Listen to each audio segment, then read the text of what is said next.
With great emotion, I informed the Prime Minister that I will not be running for another term.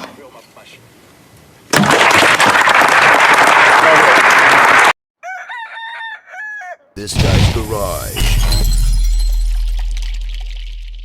Like and subscribe. The Honourable Leader of the Official Opposition. The Prime Minister promised that Wednesdays would be Prime Minister's question period. His public itinerary indicates he's in Ottawa, and he was even spotted in the building.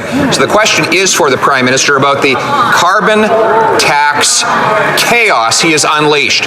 He's paused the tax on some heat for some people, leading the government of Alberta to threaten a lawsuit, the government of Saskatchewan to threaten not to collect the tax, NDP provincial parties in the West even turning against it, and some First Nations saying the entire thing is illegal. Will he reverse all of this chaos and just axe the tax?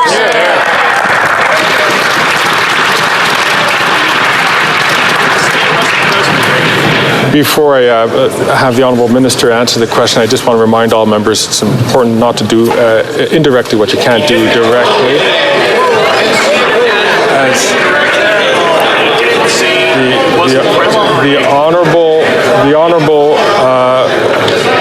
the Honourable Minister. Mr. Speaker, let's actually bring the temperature down and talk about exactly what we've done here.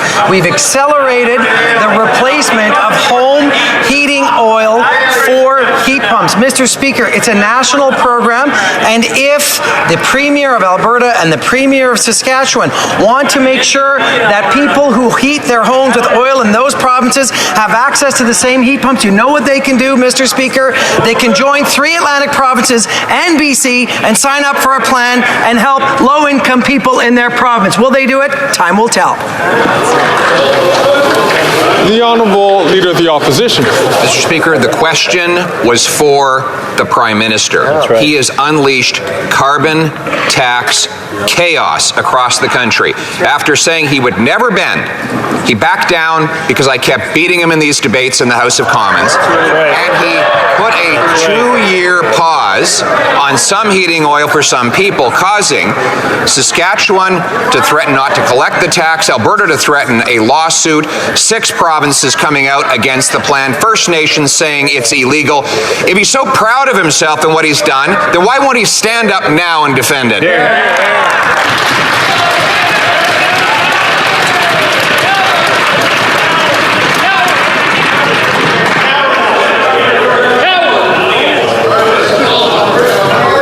Again, I ask all members, please, if you do not have the floor, to refrain from speaking so that we can hear the question and we can hear the answer. The Honourable Minister.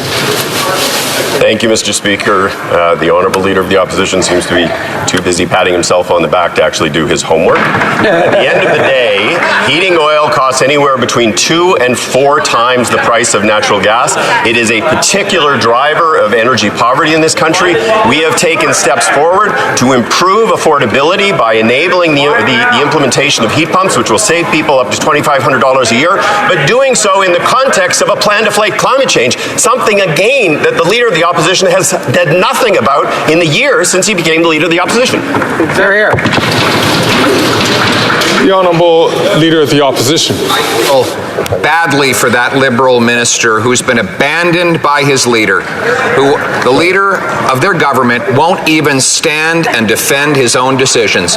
We know that on Thursday, he suddenly, after having his door beat down by terrified Liberals about to lose their seats, decided to flip-flop and bring in a temporary pause on a tax until after the election, dividing Canadians once again into 2 different classes. If he's so proud of how he's divided people, if he's so proud of how he's forcing Canadians to choose between heating and eating, why won't he have the guts to stand up and say so now?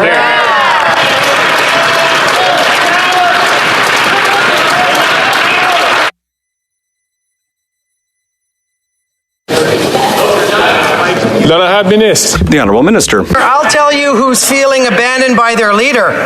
Conservative Albertans, New Democrat Albertans, Liberal Albertans. You know why, Mr. Speaker?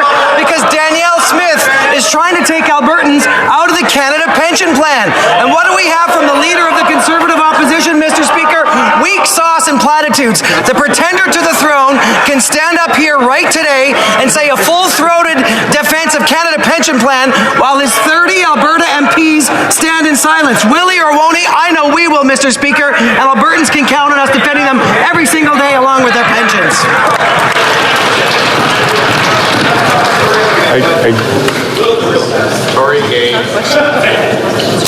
The Honourable Leader of the Opposition. Mr. Speaker, that carbon tax question was for the Prime Minister on Prime Minister's question period today. And I know that I don't have my glasses on, but that guy doesn't look like the Prime Minister, Mr. Speaker. You're right, it's not. So I have a very simple motion. It says that given that the government has announced a temporary 3-year pause to the federal carbon tax on home heating oil, the House call on the government to extend that pause to all forms of heating oil, period. Will the Prime Minister have the courage to stand up and indicate whether the vote on this motion will be a free vote for his members?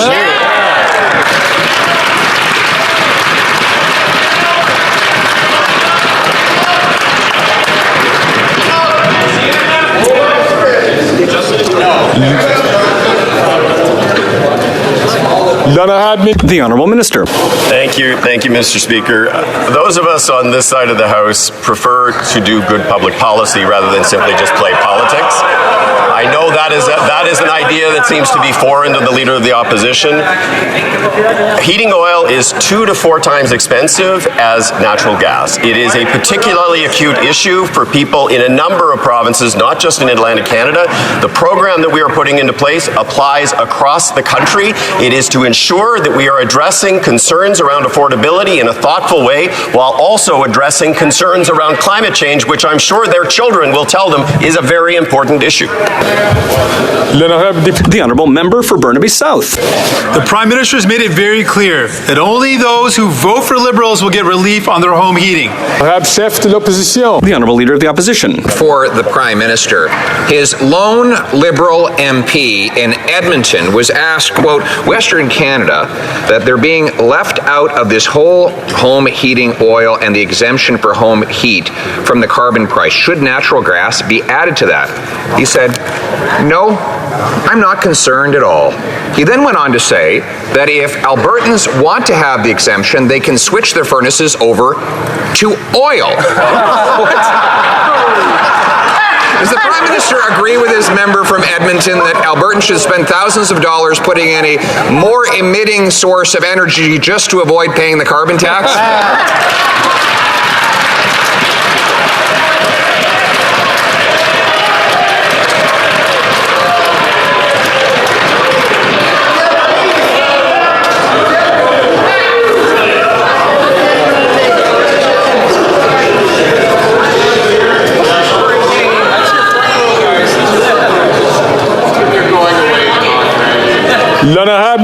The Honourable Minister. The hockey team that plays in my home city is called the Oilers, and we just handed a defeat to his former team, the Flames. But that being said, Mr. Speaker, if I misspoke, let me be clear in this House. Albertans right now can actually use a federal program to go from natural gas to a heat pump with a $5,000 credit from our government or a $40,000 interest-free loan. It's the Green Homes Program, it's the Green Loans Program, and if Premier Smith wants to extend free home pumps to Albertans to get off of heating oil, she can join Atlantic Premiers and work with the feds to make exactly that happen.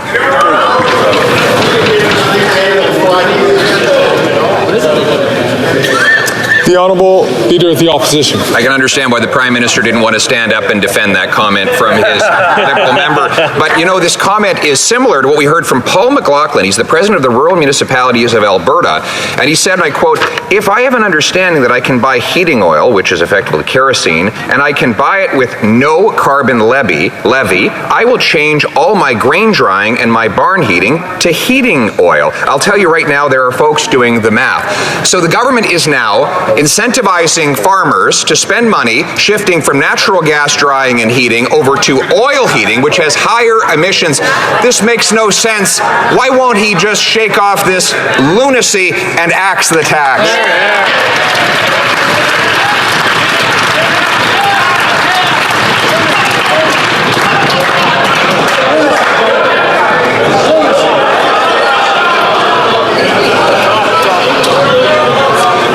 The Honourable Minister.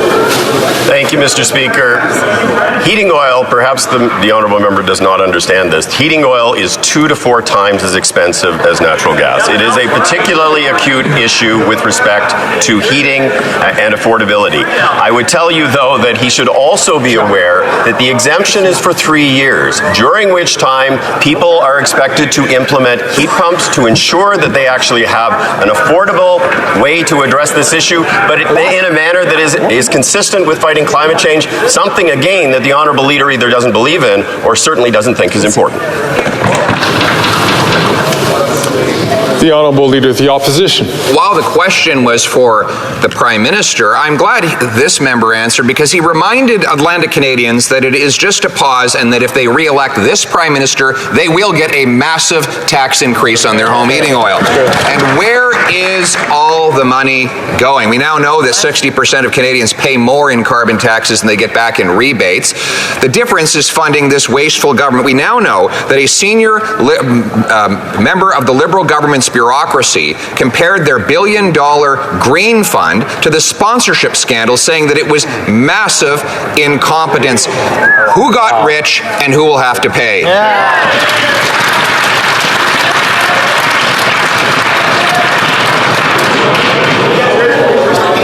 The Honourable Parliamentary Secretary. Thank you very much, Mr. Speaker. The Minister of Innovation welcomes the decision of the Auditor General to conduct an audit, and he also welcomes the invitation that he received to committee next week, where he will be answering Conservative questions with respect to this entire issue, Mr. Speaker. I would also note that the organization has agreed to cooperate fully and is enabling all documents and information to be provided to the Auditor General. Thank you, Mr. Speaker. The Honourable Leader of the Opposition. Now the carbon tax chaos continues. The incoming leader of the Liberal Party, Mark Carney, has weighed in and said that he, quote, I would have looked for other ways to provide support than the route chosen, not least of because what is important is that clarity in terms of the overall plan, the overall direction. So now we have an incoming Liberal leader taking pot shots at an outgoing Liberal Prime Minister who is in hiding. How much longer can Canadians deal with this carbon tax chaos before we get an election and choose a common sense Conservative candidate?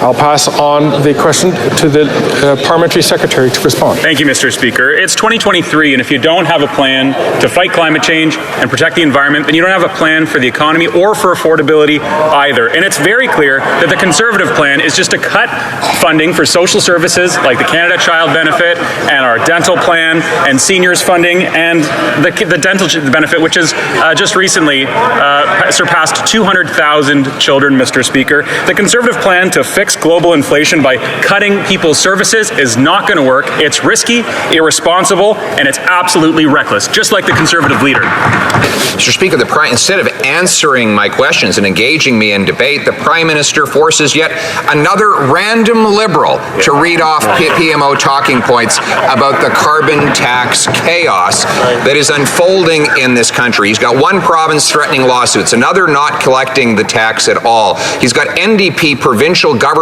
and parties turning against him, even though he's in coalition with that same party. Will he end the carbon tax chaos and agree to my motion to simply treat every single Canadian equally and take the tax off so that Canadians can keep the heat on?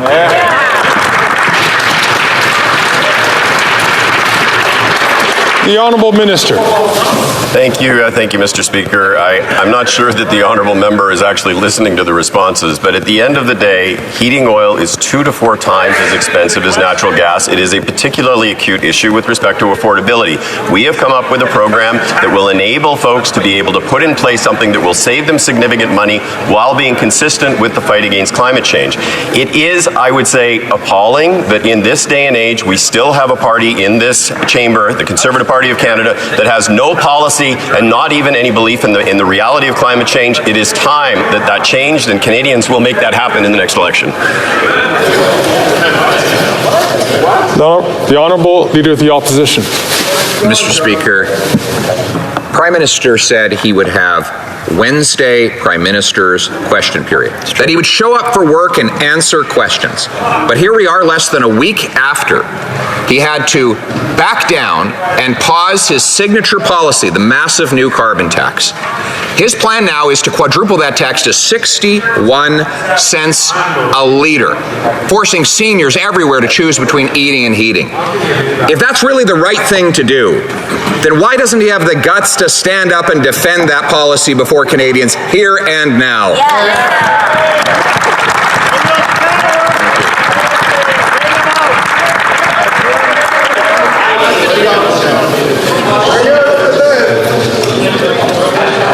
The Honourable Minister. Thank you, Mr. Speaker. The price on pollution is one part of a comprehensive approach to addressing the climate issue. It is implemented in a manner that is affordable. The majority of Canadians get more money back than they pay on the price on pollution. Having a thoughtful approach to climate change is an important part of being a real and realistic political party in this country. You cannot actually have an environmental policy without a climate policy. You cannot actually have an effective economic plan for the future without recognizing the reality of climate change. It is time they entered the modern era. The Honourable Leader of the Official Opposition. Is, and this question is for the Prime Minister, that the carbon tax chaos is unfolding within the Liberal tent itself.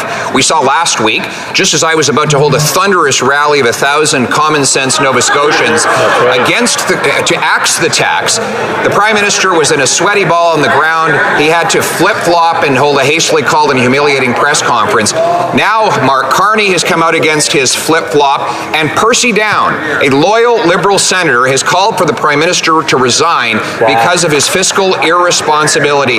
Is that why he's hiding under his desk and refusing to answer questions today?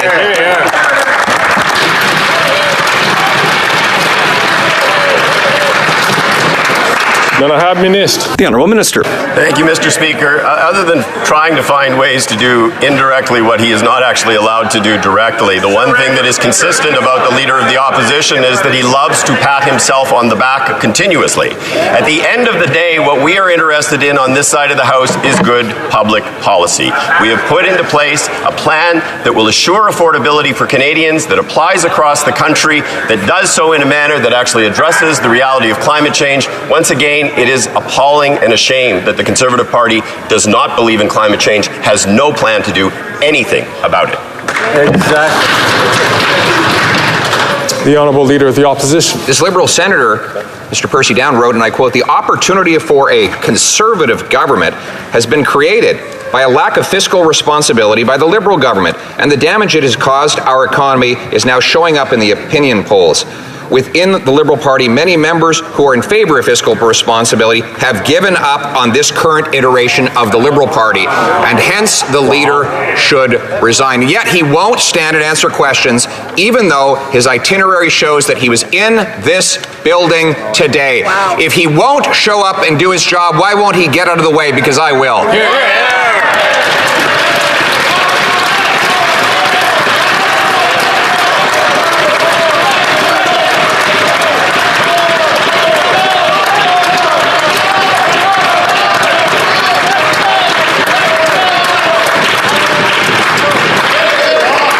Clean house.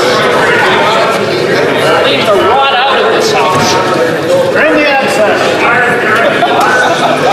Over the last 2 weeks, many members have taken upon themselves to quote my statement back to me, and I'm quite happy to defend that statement. As your chair, I will say that it is important for us to recognize that all members have duties, all members of this House, regardless of which side you have, which sometimes takes them out of this chamber to do their duties. That's the reason. That is the reason why. That is the reason why that we try not to mention whether or not the member is present or not in the House. It's part of the duties. So. We are going to continue on. I believe there is the Honourable House Leader is going to answer this question. Mr. Speaker, I find the last thing that the Honourable Leader of the Opposition said, particularly troubling, because it is Canadians who decide who sit in this House and not the Leader of the Opposition. But, Mr. Speaker, let me be very clear that it's troubling, but it's not surprising, because when he was the Minister of Democratic Reform, Mr. Speaker, he made it harder for 150,000 of Canada's most vulnerable citizens to vote. He was also sanctioned by Elections Canada for violating electoral law. While what he's saying is completely inappropriate, it is unsurprising given his track record and his lack of respect for democracy.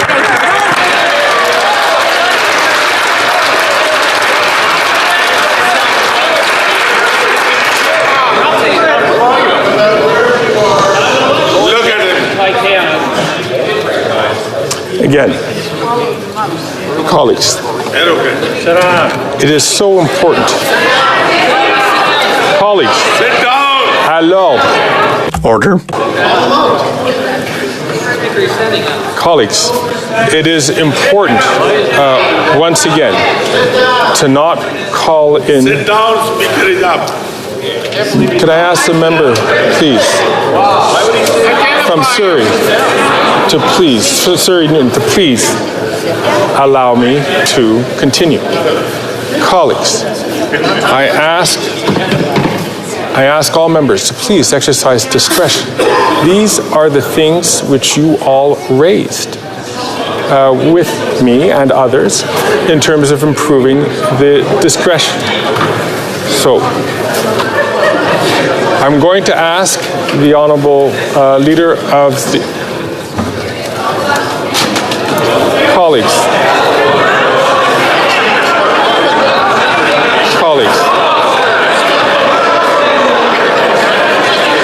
He should be sit down. May I ask all colleagues, excuse me, colleagues,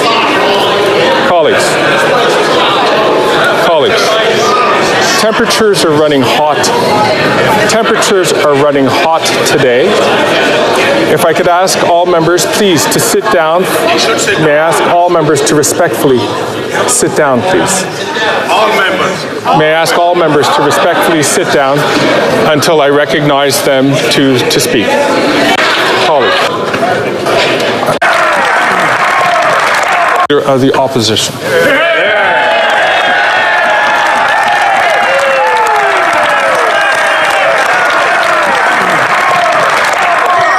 Mr. Speaker, I can understand as these Liberal members watch their Prime Minister in a panicked huddle in the fetal position, shaking and trembling, that they are losing control of themselves. The last few days of carbon tax chaos has been very hard on them, and now their leader is defending them. The minister says we should let Canadians decide. So why don't we pause the carbon tax on all home heat until the vote, when Canadians will decide whether they want the Prime Minister's plan to hike the tax 61 cents a litre, or my common sense plan to axe the tax for everyone forever.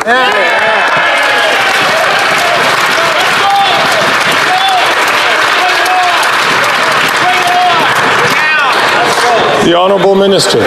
Things, Mr. Speaker, that we as Liberals are united on.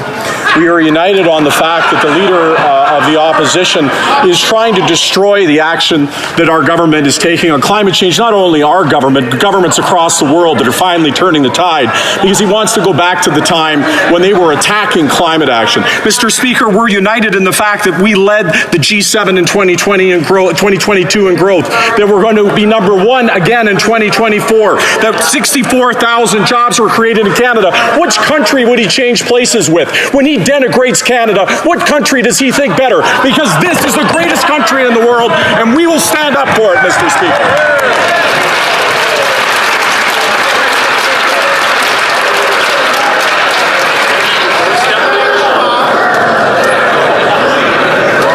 The Honourable Leader of the Opposition. Well, we have someone now auditioning for the job of Prime Minister. There we go. And the cat's away. The mice will play, but we don't need any more of this chaos. The NDP would actually do its job and hold this government to account.